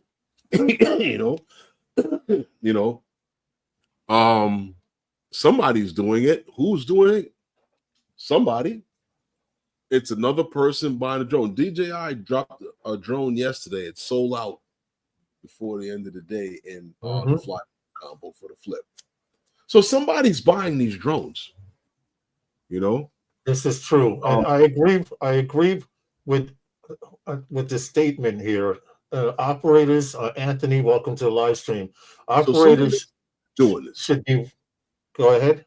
Go ahead. Somebody go read. Just reading what he's saying. That operators should be well aware of where they are operating and fly accordingly. Those that take advantage of DJI's relaxation of their software will get the FAFO in a hurry. Yeah, right. Well, you see, this is the problem. Yeah. And I agree with this being taken off of the drones, but like I said, this should have been off of the enterprise drones a long time ago. As far as the consumer drones, we did 5 stories. Before this, we talked about 5 different incidents, right? The only one was about the flip. Everything else was about something else with drones that may or may not have been operating legally. Yes. And drones that were geofenced. Yes. Yes, that were geofence. So now you take the geofence off and you can fly.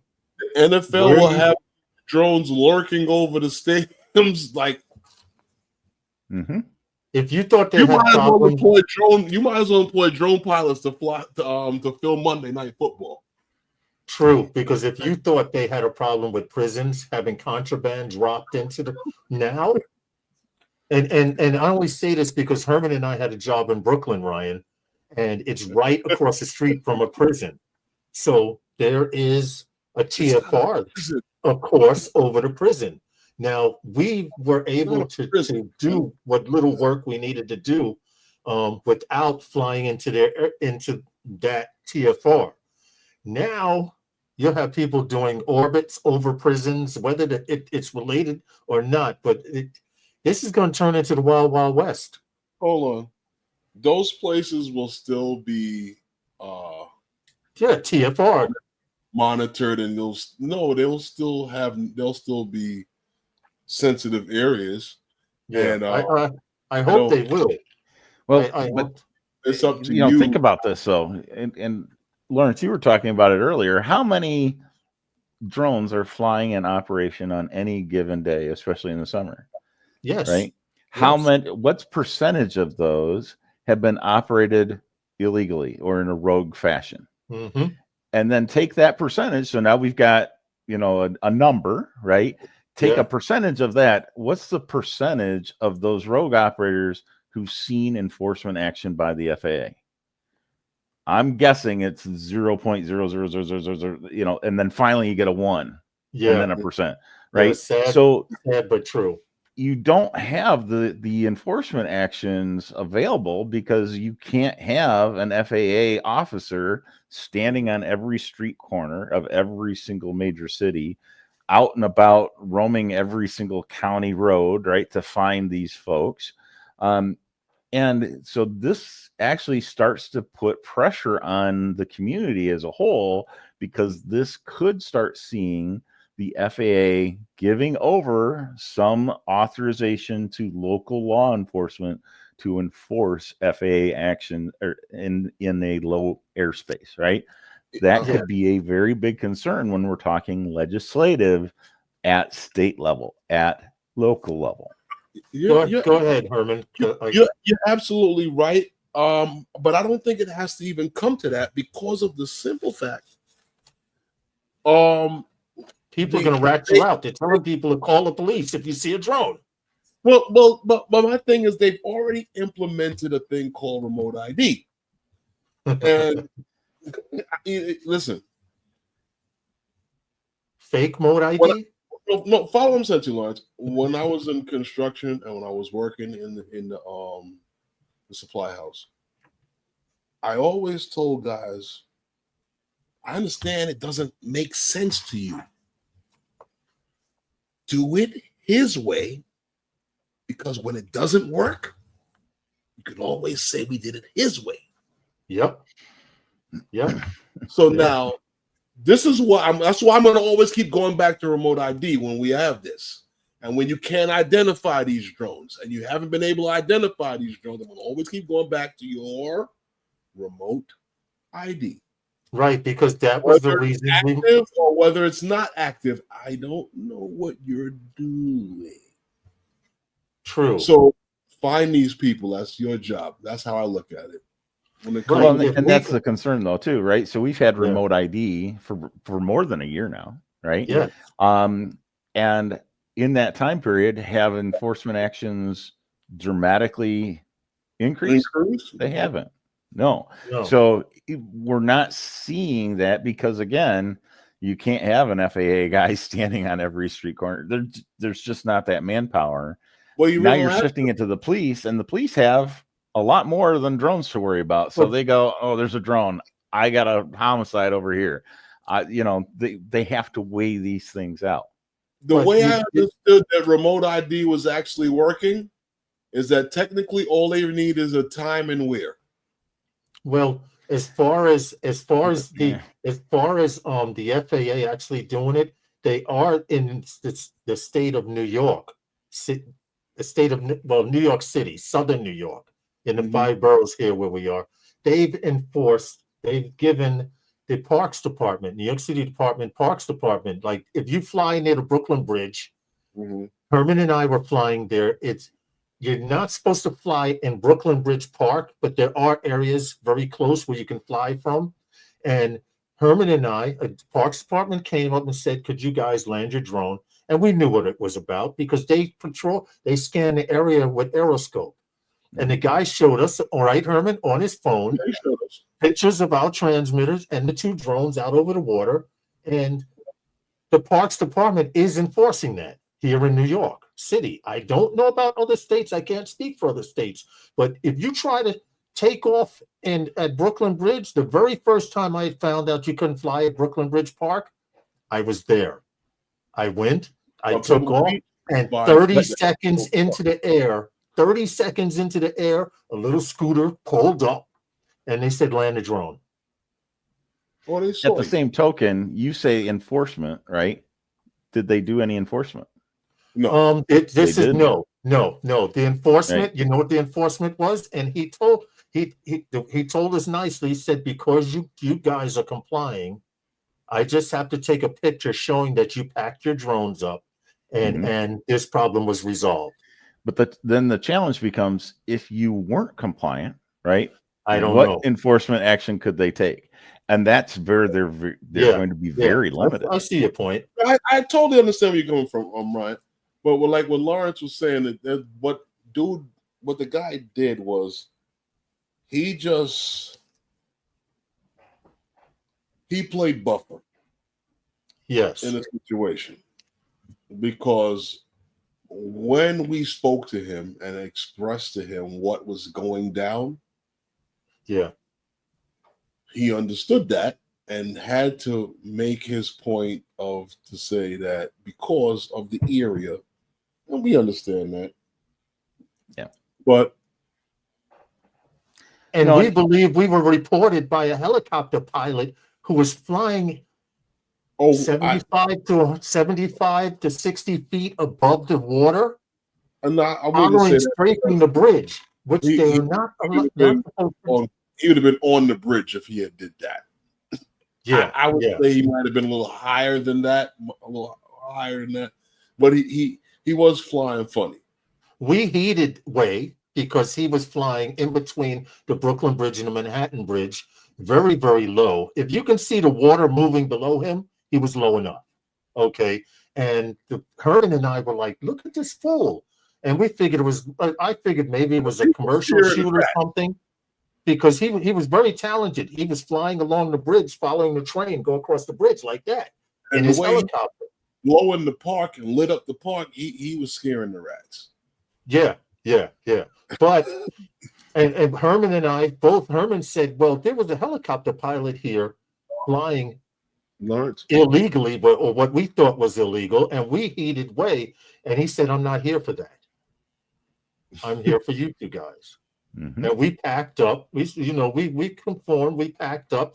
He took a picture of our bags closed. He didn't ask for any ID or nothing. He said, because you guys are complying, I can sign this one off. I can check it off the list and say I did my job. Yeah. But like you said, go ahead, Herm. I got one for you, Lawrence. What? You talk about aero school, right? But if you can get drone detection for your business, stadium or area, arena, whatever, for $5K, would you? Hell yeah. It's more than worth it. Well, you can get that out of the first 5,000 tickets. Well, Drone Defense has this radio frequency based drone detection technology called Air Warden. It's basically a drone security or airspace security system for the American infrastructure. It's a nice for small businesses, stadiums, etc. Well, actually, it's not really small business from what I'm looking at now, because from what I've seen with it, that this thing can detect drones around arenas, I guess, in stadiums, and other infrastructure like bridges, power plants. Mm-hmm. Wow, they're doing their thing. And I guess they actually, the 5K is, I guess, where they start at, I believe, because right now, from what I understand, this is at MetLife Stadium. So when we talk about NFL, so when we talk about NFL games, this is also recognized by Homeland Security's Safety Act. So Securities and Safety Act. So believe it or not, this is actually a thing. So let's put some downside to it. Yeah, it is. Right? So you spend $5,000 because you want to know who's flying over your business. Mm-hmm. That's great. Now, and I think it started with that graphic, send out the security. Yep. You send out the security and you've told that pilot they cannot fly there, go away. Mm-hmm. What you've just done is you've violated their constitutional rights. That means you've opened yourself up to a 1983 lawsuit, which is $150,000 settlement. Wow. So you paid $5,000 to be able to go out and harass that guy that's flying the drone, only so you can pay him $150,000. Start to rethink what you're doing here. Ryan, can I say one thing before you continue? Which is exactly what will happen if you go over by MetLife Stadium and start up your controller and start flying your drone. Mm-hmm. Yeah. Well, getting to this story, there needs to be something affordable for someone who may have a small venue somewhere. Would it be worth $5,000 to buy all out? If you're not in the business, no. If you're in the business of providing security for venues, like let's just say Ryan wants to have a 500-person wedding and you don't want anyone getting drone shots. Well, he could actually buy this device, but why buy it and not rent it? Well, same token, again, if I had a 500-person wedding, I didn't want any drone shots, right? And I'm going to send out security. So, yeah, I'm going to be in trouble for that. I'm going to end up paying for that. I think the question is, and wedding is a great example. You are so inclined to say, I don't want anybody coming to shoot my wedding with a drone. Why? I mean, why? Really, somebody's at 200 feet with a drone. Right. What do you care? Right. Okay, there may be an annoyance factor. I've been trying to keep this private, and I don't want this, these pictures going out because maybe my family is not all there, whatever it might be. But you've got anybody and his brother with a cell phone. They could be a quarter mile away with their Zoom camera from the top of a high rise. They're going to see the same thing. So let's ask ourselves, what really are we saying about privacy if we allow the 300 millimeter zoom lens, if we have a 48 by zoom lens on our phone? It's the same difference. Yeah, this is true. But unfortunately, guys, it's that time. Well, you know what they could be worried about, right? When they don't want anybody at their wedding, they don't want nobody to see, the chocolate fountain. They don't want to see anybody spike it with the LSD. So, listen, we hey, Carolina Airshot. We appreciate you all. Please continue to support those guys, Ariel, and it's that time, bro. It's like, Ryan, we could go on for hours like this, man. But I need food. Well, absolutely. I wanted to talk more about this thing. We could. Listen, we could. I'm here. I'm just saying. Listen, we still have people in the chat. There's still 26 people watching. We could go on for a little. I just thought that it was a good idea. The only problem with it is like they saying, and if you look at their whole mantra, what they have, they can't put the video in the chat. Can't take down any drones. They can't stop any drones from flying. They can only see what's out there. The drone pilot and the drone. And rely on trying to do the same thing that most police officers rely on. Hope that the person that I'm encountering this encounter with knows not a goddamn thing about his laws, his rules, and whatever, the laws that protect him, and I can get him to go away. Yep. It's entirely what it is. Some people are saying we should go on, Herman. It's the front line. It's the front line of that playbook I was telling you about. Make it hard for people to operate in the space, and they'll go away. Yeah, that's what it is. Yep. And I think, unfortunately, what that does is you have the business owner or whoever it might be going to security. They cannot fly drones here. Make sure they know that, right? And that person ingrains, they can't fly drones here. And that security person doesn't know the difference. They've been trained. I need to get this guy out of here.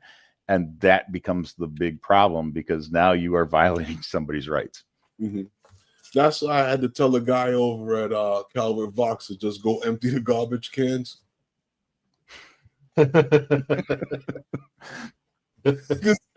Well, he tried to tell me where I can and cannot fly. Yeah.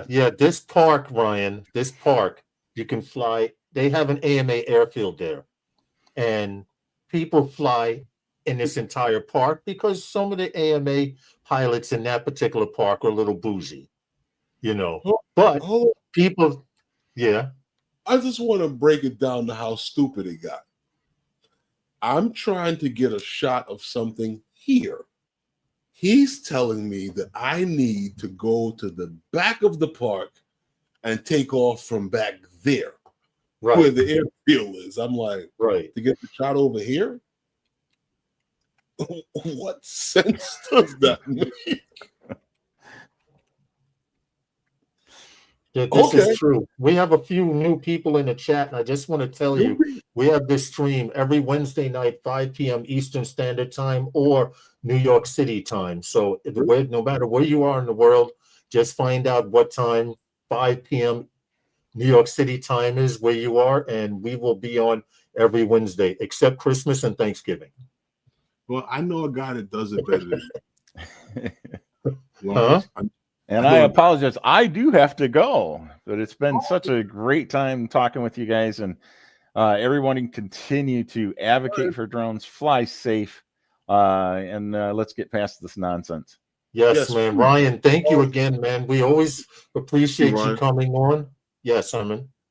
There's a link in the description below for Ryan if you guys want to get in touch with Ryan. You know how to get in touch with him.